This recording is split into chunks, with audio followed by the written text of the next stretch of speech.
All right, my friends, remember, cash is cash. Bonds are not cash. All right, I'm telling you right now, when it comes to your emergency bucket, the 4 years of cash, corporate bonds do not qualify. I'm just telling you right now. I use a lot of times. I like Ginnie Mae, the Vanguard Ginnie Mae Index, the Vanguard Ginnie Mae Bond Fund, because it's government National Mortgage Association.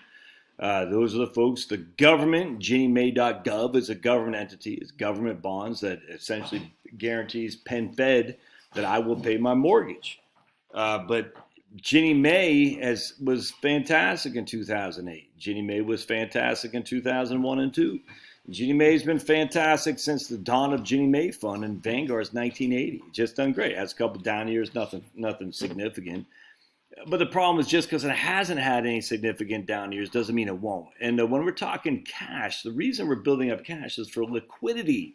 Liquidity. Now, again, some of you might be willing, I would be willing to take the risk of a lack of liquidity potentially with a fund like Ginnie Mae to compensate for, cash is paying up nothing.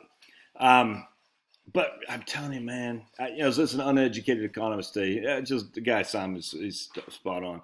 He was talking about how when there's no liquidity, I was like, man, it's so right. I just remember in 2008. Why do you think the markets got pummeled? There's no one on the buy side.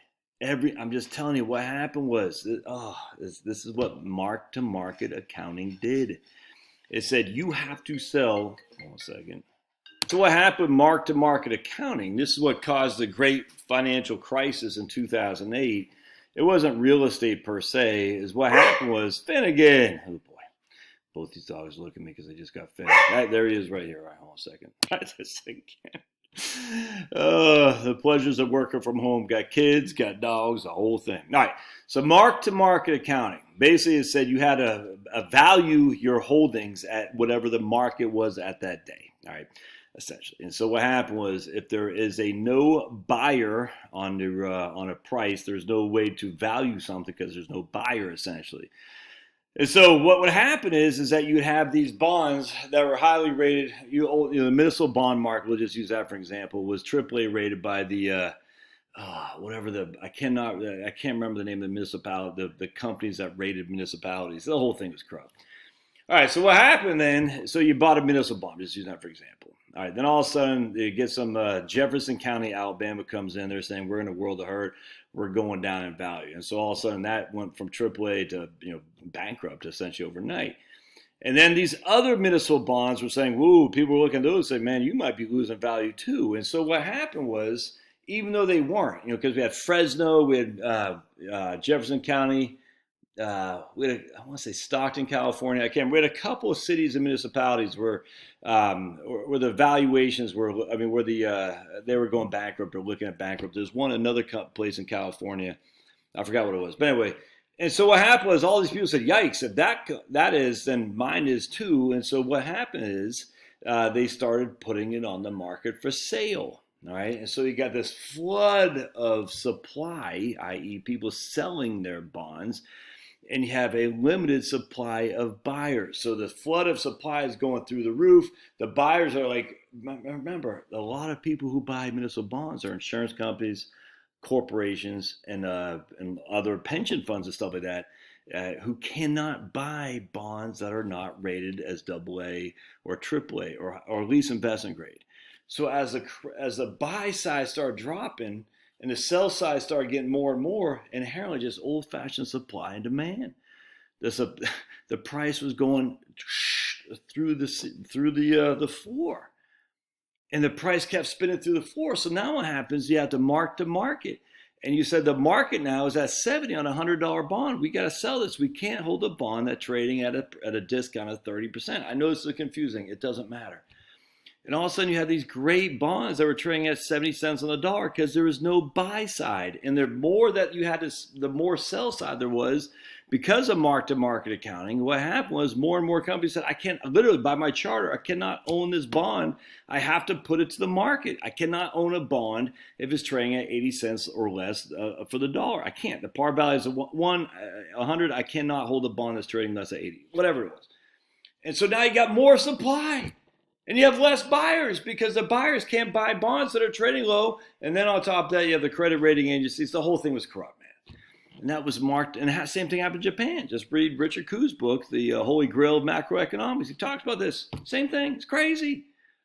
And mark-to-market accounting made illiquid assets that were heretofore liquid, and they should have remained liquid, but they couldn't be because of mark-to-market accounting. No one saw it coming, even though the same thing happened in Japan in the same beginning of the aughts, and yet no one saw it coming. After the fact, oh yeah, it makes sense. Well, no one saw it coming.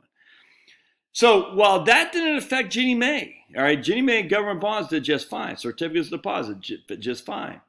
When I talk about certificates of deposit, I'm talking brokered certificates of deposit, where they're trading like a bond, if that makes sense. They have a net asset value, not your local banks or CDs. Anyway, so no, that they're like, hey, we dodged that bullet, great. Ginnie Mae dodged the bullet in 2001 and 2, great. All right, the only time Ginnie Mae lost money essentially 2018, I think it was down 3%, 294, 99 when the Feds were raising, but it was tiny, no big deal. But what could come next? I literally don't know. We don't know what could come next for your liquidity. Never mind corporate bonds. My goodness, I talked about this all the time. Floating rate funds back. I remember the Hartford floating rate fund. We've had 15 years. I remember the wholesaler in my office buying me lunch. Nice guy. He said, we have 15 years. Hang on a sec. We had 15 years experience, this guy would say. Never had a down year with floating rate funds. We never had a down year until we had a down year. And it was down 40 to 45%, those floating rate bonds. That's what I'm saying. Liquidity is only available if you can turn around and liquidate your asset, thus liquid. Your liquidity means the ability to liquidate if there's no one on the buy side. Because remember, there's always two sides of a trade, a sell and a buy. Floating rate funds were short-term and somewhat bad floor plans for car dealerships and whatnot. Low credit quality, but short-term debt, 6 months or so. So it turned over fast. Even that had no liquidity. Don't use freaking corporate bonds in particular. Do not use corporate bonds as a cash component because this doesn't work like that when things go south. I cannot stress this enough. I know cash is boring. Cash doesn't make, I get all that. Cash is liquid, man. Cash forever will be liquid. Now, unless there's a run on the bank, that's a different story. That's a whole different thing. I do worry about that. So look at what happened in Argentina. We've had example after example after example. I think in Greece not that long ago, if memory serves. I get that. That would be a risk I'd be willing to take without question. But remember, cash is not corporate bonds. Cash is not Wellesley Income Fund. It's just not, because we need to have liquid, readily accessible cash to be able to turn around and buy stuff with. Your local bank is a good start. Don't substitute because you're like, I'm reaching for yield. I want to get a better yield for cash. That's not the way to do it. Cash is cash. And I will see you.